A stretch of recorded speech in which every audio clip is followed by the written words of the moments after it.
Hi friends, நான் கோமதி ரவிச்சந்திரன். எல்லோரும் எப்படி இருக்கீங்க? நல்லா இருக்கீங்களா? நான் நல்லா இருக்கேன். நாம் இப்போ வெள்ளிக்கிழமை செஞ்ச விலாகை தான் பார்க்க போகிறோம். அன்றைக்கி காலையில் 6 மணிக்கெல்லாம் என்னோடய பூஜை முடிஞ்சது. ஆனால் நான் 8 மணிக்கு மேலே தான் இந்த வீடியோவை ஷூட் பண்ணேன். அதை தான் இப்போ உங்கள் கூட ஷேர் பண்ணிக்கிறேன். அன்றைக்கி லஞ்சுக்கு நான் வாழைத்தண்டு கூட்டும் கோஸ் பொரியலும் பண்ணியிருந்தேன். அதை தான் இப்போ உங்களோட ஷேர் பண்ணிக்க போகிறேன். வாங்க வீடியோக்குள்ளே போகலாம். ஒரு குக்கரில் தேவையான அளவு கடுகு, இஞ்சி பூண்டு பட்டை லவங்க பேஸ்ட்டு சேர்த்து நல்லா கலக்கிக்கங்க. நல்லா வதங்கினதுக்கப்புறம் 2 வெங்காயம் சேர்த்துக்கோங்க. வெங்காயம் நல்லா வதங்கினதுக்கப்புறம் கொஞ்சம் கறிவேப்பிலை சேர்த்துக்கிறேன்.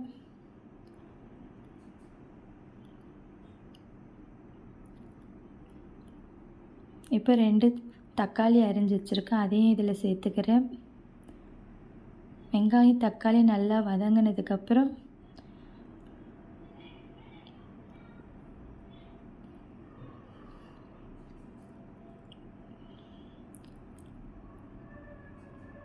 இதோட துவரம் பருப்பை சேர்த்துக்கிறேன். நான் கடலைப்பருப்பு போட மாட்டேன், அது வாயுன்றதுனால துவரம் பருப்பை தான் சேர்த்துருக்கிறேன். பருப்பு நல்லா கொதி வந்ததும் வாழைத்தண்டு அரிஞ்சு வச்சுருக்கேன், அதையும் இதோட சேர்த்து நல்லா கலந்துக்கிறேன்.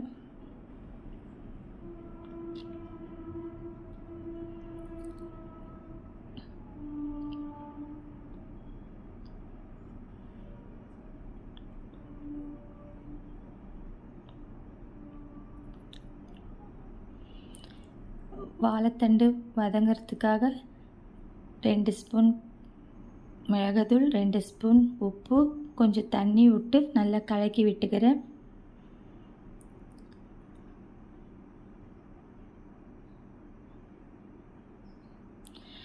இது நல்லா கொதி வந்ததுக்கப்புறம் அரைச்சி வச்ச தேங்காய் பாலும் வைக்கிறேன்.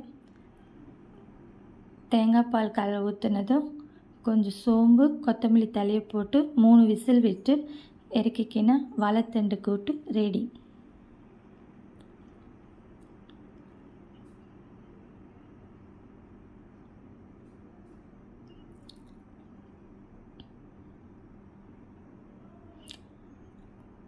என்னோடய வீடியோ பிடிச்சிருந்தா எனக்கு சப்ஸ்கிரைப் பண்ணி சப்போர்ட் பண்ணுங்கள், லைக் பண்ணி ஷேர் பண்ணுங்கள்.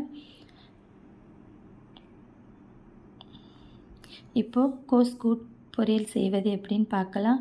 கொஞ்சம் எண்ணெய், கடுகு, 2 ஸ்பூன் கடலைப்பருப்பு, 4 பல் பூண்டு நல்லா தட்டி சேர்த்துக்கோங்க. அதில் ஒரு வெங்காயம் போட்டு நல்லா வதக்கி எடுத்துக்கோங்க.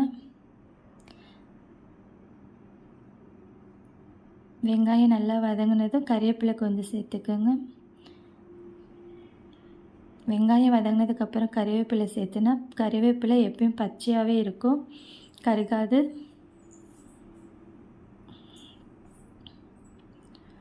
இப்போ கோஸு இதோடு சேர்த்து நல்லா கலக்கி விட்டுக்குங்க. அது கூட 2 பச்சை மிளகாய், 2 காஞ்ச மிளகாய், கொஞ்சம் மஞ்சள், தேவையான அளவு உப்பு சேர்ந்து கலந்துக்கிறேன்.